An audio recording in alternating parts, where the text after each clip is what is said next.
এনেছি ক্রিম রুটি খোকনবার কলা লেলে এটি মানে খোকনবার বাড়ির ওখানে দোকান উল্টো পাল্টা কিছু যেন ভেবো না গাইস, ঠিক আছে? খেয়ে নি। আমার মনে হয় না এটা খোকনবার কলা। তো হ্যালো গাইস, তোমরা সব কেমন আছো? আশা করি সবাই ভালো আছো। তো গাইস আজকে কারখানায় আসলাম, এসে মিজান তো কাজে নেই, তোমরা জানো এই যে এক সপ্তাহ ছুটি নিয়েছে। তো গাইস আমরা এই ঘরে কাজ করছি, ওই ঘরে চলো তোমাদের নিয়ে যাই। আমি একাই এই ঘর, ভালো লাগছে না কাজ করতে। সাইড এখানে লমলেট শুয়ে আছে। কালকে গাইস আম এনে কারখানায় খেয়েছিলাম, এই যে এখনো নুন আছে কারখানায়, এনে বসে খেয়েছিলাম আম চুরি করে এনে কারখানায়। দুটো আমি আর মিরাজ খেয়েছিলাম। ইয়ানুর সেটা ভাঙা কাজ করছি। ইয়ানুর এত হনফন করে কাজ করছে কেন? কিসের জন্য? ইয়ানুর কির জন্য? বিয়ে করবে। ইয়ানুর বিয়ে করবে। তো কোনো পাত্রী দেখেছো নাকি গাইজ? ইয়ানুর কিন্তু এখনো কোনো পাত্রী দেখেনি গাইজ। তোমাদের হাতে কোনো ভালো পাত্রী থাকলে ইয়ানুরকে খবর দেবে গাইজ। বুদ্ধি কম হলে কোনো সমস্যা নেই। কি বুদ্ধি কম হলে কোনো সমস্যা নেই গাইজ? একটু বুদ্ধি কম হলেও কোনো সমস্যা নেই বলছে মিরাজ। বলছে কেন এই কথা হঠাৎ? ও আচ্ছা, মিরাজের জন্য। গাইজ কালকে রাতে খুব ঝড় বৃষ্টি হয়েছে গাইজ, খুব ঝড় বৃষ্টি হয়েছে কালকে রাতে। তো গাইজ এই জায়গাটায় কালকে রাত্রি ব্যাপক পানি চলে এসেছিলো, শুতে পারিনি কোনো রকম। এই জায়গাটায় শেড কেস শুকিয়ে দেওয়া হয়েছে।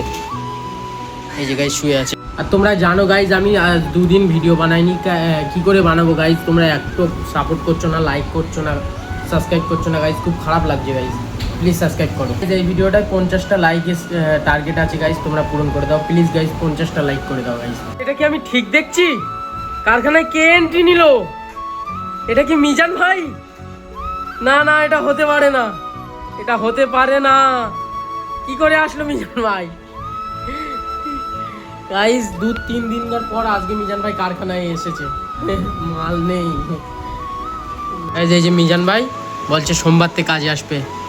তা আমি এই একা এই ঘরে ভাল লাগে আমার? আজকে বিকেলতে কর। হ্যাঁ বিকেলে আনবে, তো আজকে সকালেই আনবে মাল। কর, একা ভাল লেগেছে। মাল আনি ফোন করবো, ঠিক আছে? তো গাইজ এই মাত্র যাচ্ছি আমরা একটু নাস্তা পানি করতে। মিরাজ খাওয়াবে আজকে গাইজ। দুঃখের বিষয় এটাই কি আমরা পরোটা কিছু পাইনি, ওই জন্য এনেছি ক্রিম রুটি, একটা লাড্ডু আর এলেছে কলা। খোকনবার কলা লেলে এটি মানে খোকনবার বাড়ির ওখানে দোকান, উল্টো পাল্টা কিছু যেন ভেবো না গাইজ, ঠিক আছে? খেয়ে নি।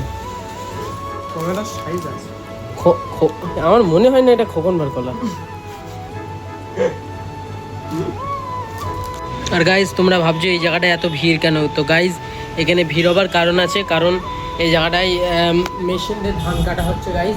মেশিন দিয়ে, এই যে তোমাদের আমি দেখাই, এই যে গাইজ এই মেশিনটাতে ধান কাটা হচ্ছে। এই ধান কেটে ওই জায়গাটায় এনে দিচ্ছে। পুরো মানে ধান বেরোচ্ছে, ঝাড়া ধান, এই ধান বেরোচ্ছে।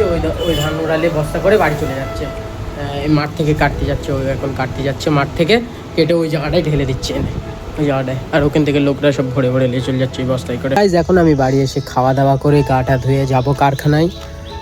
সব কিছু হয়ে গেছে, এবার কারখানায় যাব, বেরোবো। তার আগে তোমাদের আমি আর একটা জিনিস দেখাই। এই যে দেখো গাইজ, এই যে আমাদের ঘর রেডি হচ্ছে, তোমাদের দেখাই। ওই একটা ঘর আর এটা হবে বারান্দা। একদিকের পাঁচিল গেঁথেছে, দেয়াল গেঁথেছে, এখন এইসব দিকে বাকি আছে গাইজ। খুব শিগগিরই ঘর রেডি হয়ে যাবে, 2-3 মাসের মধ্যেই ঘর রেডি হয়ে যাবে গাইজ। ঘরে আজকে শুক্রবার বলে কাজ হয়নি, কাল থেকে কাজ চালু হয়ে যাবে আবার। এই যে গাইজ ঘরের কন্ডিশন। তো এখন চলে এসেছি আমি কারখানায়। আর সাইদকে একটা নাম शहीद अंसारी, एक जामा दिलो मिराज। ये कपड़ा किसने दिया? अंकल जी ने।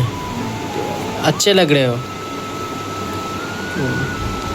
কাপড়টা মানে জামাটা মিরাজ দেশে গাইজ হেভি ভালো লাগছে ঠিক আছে গাইজ মা লাঞ্চে এক্ষুনি কাজ হবে গাইজ দারুণ কাজ হবে তোমরা লাইক করে সাবস্ক্রাইব করো চ্যানেলটা আর আমার পাশে থাকো গাইজ এই ভিডিওটায় 50টা লাইক টার্গেট আছে তোমরা পূরণ করে দাও প্লিজ গাইজ এখন ইয়ানু রয়েছে গাড়ির ধোঁয়া দেখো গাইজ তাহলে আরেকবার হবে না এরা গাড়ি করে ইয়ানুর আর মিরাজ ঘুরতে গেল এই দেখো এই দেখো গাড়ি আওয়াজ দিচ্ছে আর এখান থেকে ধোঁয়া বেরোচ্ছে গাড়িতে ধোঁয়া বেরোচ্ছে ওরম বেরোয় ভাঙাটায় ওখান থেকে বেরোচ্ছে ঠিকই আছে ধোঁয়াটা সে পেছনে বেরোয় গাইস পাইপ ফাটা তাহলে আমাদের বাড়ির গাড়িটা একদিন ভিডিও করতে যাবো